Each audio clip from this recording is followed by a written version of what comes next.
অথচ সন্তানদেরকে হত্যা করে নিজে আত্মহত্যা করেছে।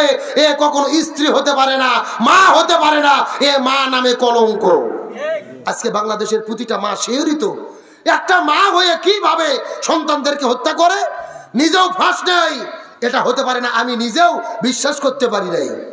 এই জন্য প্রশাসনকে বলবো, এই মা সত্যি সন্তানদেরকে হত্যা করেছে নাকি তৃতীয় কোনো পক্ষ এদেরকে হত্যা করেছে, এটা তদন্ত করে বের করা দরকার। একটা মা হয়ে কিভাবে সন্তানকে হত্যা করবে?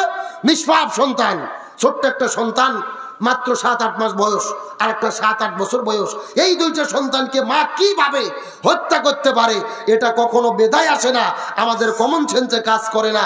সরকারকে বলবো সঠিক তদন্ত বের করেন, কি ঘটেছিল এটা জাতির কাছে প্রকাশ করা দরকার। আমাদের বগুড়া জেলার ভেতরে শাহজাহানপুর থানায় খলিশাকান্দি গ্রামের ভেতরে একটা মা জমিন থেকে বিদায় নিয়ে চলে গেছে। দুইটা সন্তানকে হত্যা করা হয়েছে। মেয়েটিও গলার মধ্যে ফাঁস নিয়েছে। দুইটা সন্তান বিদায় নিয়ে চলে গেছে, মাটাও জমিন থেকে বিদায় নিয়ে চলে গেছে। স্বামী বড় পাগল হয়ে গেলেন, একদিকে স্ত্রীকে হারাইছেন আর একদিকে দুইটা সন্তানকে হারালেন। সাংসারিক জীবনে ঝগড়া হয়, বিবাদ হয়, স্বামী স্ত্রীর ভিতরে মনোমালিন্য হয়, ঝগড়া হয়, কাটাকাটি হয়।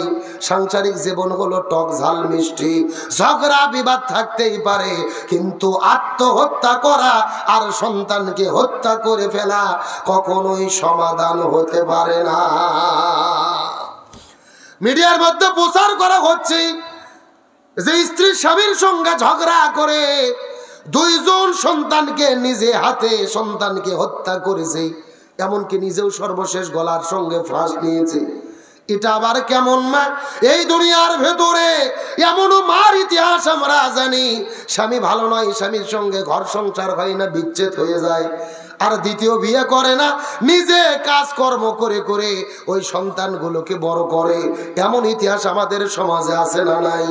কত সেটা আবার কোন মা, যেই মা দুই সন্তানকে জমিন থেকে হত্যা করলেন, নিজেও ফাঁস নিয়ে চলে গেল। এমনটা কখনোই সমাধান হতে পারে না, যত দুঃখ কষ্টই পান না কেন, বিপদ বালা মুসিবত আসবে।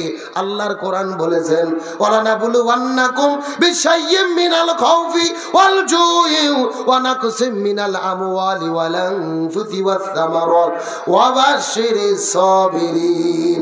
আল্লাহ রাব্বুল আলামিন বলেন, আমি তোমাদের পরীক্ষা করব বিপদ বালা মুসিবত দিয়ে, বিভিন্ন ধরনের ক্ষুধা দিয়ে, বিভিন্ন ধরনের অশান্তি দিয়ে। সফল তো তারা বিপদে যারা ধৈর্য ধারণ করে। আপনার সংসারে যত অশান্তি হোক, স্বামীর সাথে যতই অশান্তি হোক, খাবার না থাকুক, পরন না থাকুক, আত্মহত্যা কখনো সমাধান হতে পারে? আপনি বিপদে সবুর করবেন, এটা তো ইমানের পরীক্ষা। বরং যারা সবুর করে এই দুনিয়া থেকে বিদায় নিয়ে চলে যাবে, আল্লাহ বলেন ইন্নাল্লাহা মাআস সাবিরিন, ধৈর্যশীলের সঙ্গে থাকে কে? আরো জোরে বলেন। আর তিরমিজি শরীফের হাদিসে এসেছে, 6 প্রকার মানুষদেরকে বিনা হিসেবে আল্লাহ জাহান্নামে দেবে, হিসাবও করবে না। তার মধ্যে 1 নম্বর হলো যারা আত্মহত্যা করে, আল ইন্তিহারাত, আত্মহত্যা করার সাথে সাথে সারা জীবনের নেক আমলগুলো ধ্বংস হয়ে যায়, তার থাকার জায়গা জাহান্নাম হয়ে যায়। জোরে বলেন নাউজুবিল্লাহ। আপনি যদি বিপদে সবুর করতে পারতেন, ধৈর্য ধারণ করতে পারতেন, আল্লাহর রহমত আপনার সাথে থাকতো। অথচ সন্তানদেরকে হত্যা করে নিজে আত্মহত্যা করেছে, এ কখনো স্ত্রী হতে পারে না, মা হতে পারে না, এ মা নামে কলঙ্ক। আজকে বাংলাদেশের প্রতিটা মা শিহরিত।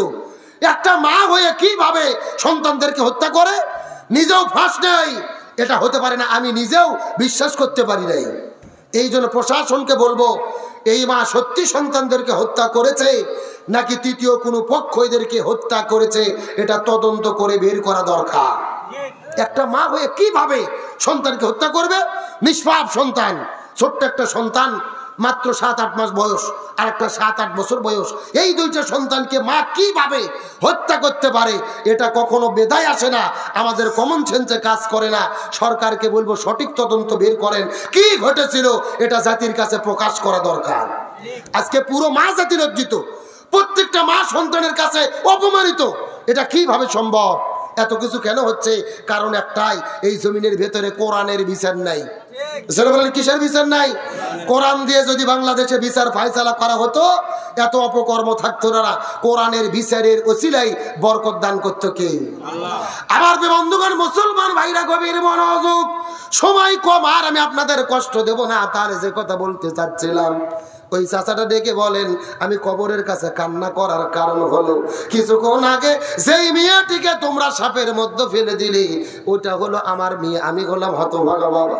হুজুরটা জিজ্ঞেস করে বলে, চাচা সত্য করে বলেন তো দেখি, আপনার মেয়ে দুনিয়ার ভেতরে কি ভালো কাজ করেছে, কি মন্দ কাজ করেছে, আর কি অন্যায় অপকর্ম করলো যার কারণে কবরের মধ্যে সাপ আসলো, জানতে চাই। বৃদ্ধ চাচা কেঁদে কেঁদে বলে, মিথ্যা কথা বলবো না, আমার মেয়ে খুবই ভালো ছিল, 5 ওয়াক্ত নামাজ পড়তো, হজ করতো, রমজান মাসে রোজা রাখতো, জিকির করতো, তাসবিহ পড়তো, কিন্তু আমার মেয়ের সমস্যা হলো রে, পর্দার বিধান মেনে চলতো না।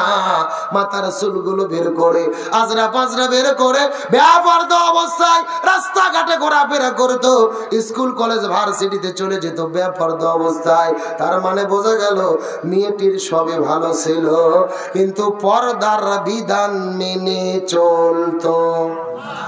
এ পাবনার মুসলমান, এখান থেকে বোঝা গেল এই পাবনার যেই মা বোনেরা নামাজ পড়ে, রমজান মাসে রোজা রাখে, হজ করে, যাকাত দেয়, জিকির করে, তাসবিহ করে, কিন্তু পর্দা করে না, তাদের কবরের ভেতরেও এমন আযাব আসতে পারে কি পারে না? সুতরাং মা বোনদেরকে বলবো, 1 নম্বর নামাজ পড়বেন, 2 নম্বর রমজান মাসে রোজা রাখবেন, 3 নম্বর স্বামীর খেদমত, 4 নম্বর পর্দা। এই 4টা আমল করার জন্য আপনাদের 2 পায়ে হাত দিয়ে অনুরোধ করে গেলাম। এই 4টা আমল করলে আল্লাহ 8টা জান্নাতের দরজা খুলে দেবে। যেই দরজা পছন্দ, ওই দরজা দিয়ে আপনারা জান্নাতে চলে যাবেন। আর আমি আলোচনা করেছি, ইবাদত হলো 5 প্রকার। কয় প্রকার? 1, এ ভাই কিছু মুখস্থ করে যান, ওয়াস্ত সারা জীবনে শোনেন। ইবাদত কয় প্রকার? 1 নম্বর ব্যক্তিগত ইবাদত, 2 নম্বর পারিবারিক ইবাদত, 3 নম্বর সামাজিক ইবাদত, 4 নম্বর রাজনৈতিক ইবাদত, 5 নম্বর অর্থনৈতিক ইবাদত। চিৎকার করে বলেন, ইবাদত কত প্রকার? 1 নম্বর ব্যক্তিগত ইবাদত, 2 নম্বর পারিবারিক ইবাদত, 3 নম্বর সামাজিক ইবাদত, 4 নম্বর রাজনৈতিক ইবাদত, 5 নম্বর অর্থনৈতিক ইবাদত। আর আমি আজকের আলোচনার দ্বারা মেসেজ দিয়েছি, জীবনের প্রতিটা কাজ আল্লাহর হুকুম এবং রসুলের তরিকা মতো করার নাম। আপনি রাস্তাতে হেঁটে যাবেন, এটাও ইবাদত। আল্লাহ বলছেন ডান দিক দিয়ে হাঁটো, কিন্তু বাংলাদেশে আমরা কোন দিক দিয়ে হাঁটি? কথা কয় না। ওই যে 200 বছর আগে ব্রিটিশ শিখে গেছে বাম দিক দিয়ে হাঁটা, আমরা বাম দিক দিয়ে যাই। একদিন মাথা মেরে যদি ডান দিক দিয়ে পাবনা যাবার চান, 2 কিলোও যাওয়া পারবেন না, তার আগে ইন্নালিল্লাহ। এখান দ্বারা বোঝা গেল ইবাদত আমরা করতে চাইলেও করতে পারতেছি না, যদি রাষ্ট্রের মধ্যে ইবাদত করার পরিবেশ না থাকে। তাহলে সব ইবাদত তখন কায়েম হবে যখন পুরো দেশটা কোরআন দিয়ে পরিচালিত হবে। কোরআন দিয়ে যখন কোনো সমাজ চলে, কোনো দেশ চলে, আপনি যদি জান্নাতে যেতে নাও চান, ওই কোরআনের রাষ্ট্র আপনাকে জান্নাতে নিয়ে যেতে বাধ্য করবে। আর যদি রাষ্ট্রে কোরআন না থাকে, ইসলাম না থাকে, আপনি যদি জাহান্নামে যেতে নাও চান, ওই দেশের পরিবেশ আপনাকে জাহান্নামে নিয়ে যাইয়া ছাড়বে। সুতরাং আসুন আমরা ব্যক্তিগত ইবাদত করার পাশাপাশি রাষ্ট্রীয় পর্যায়ে সকল ইবাদত যেন করতে পারি, এই জন্য যেন কোরআন বিজয়ের জন্য কাজ করতে পারি। রাজি আছেন তো ইনশাআল্লাহ? আর মেসেজ দিয়েছি, নামাজ, রোজা, হজ, যাকাত ইবাদত, তবে সবচেয়ে বড় ইবাদত কোরআনের বিধান জমিনে কাজ কায়েম করার জন্য কি করা? আন্দোলন করা, চেষ্টা করা, প্রচেষ্টা চালানো। আল্লাহ তাআলা আমাদের সকলকে ইসলামী আন্দোলনের কর্মী হয়ে এই জমিনে কোরআন বিজয়ের কাজ করার তৌফিক দান করুক, বলেন আমিন।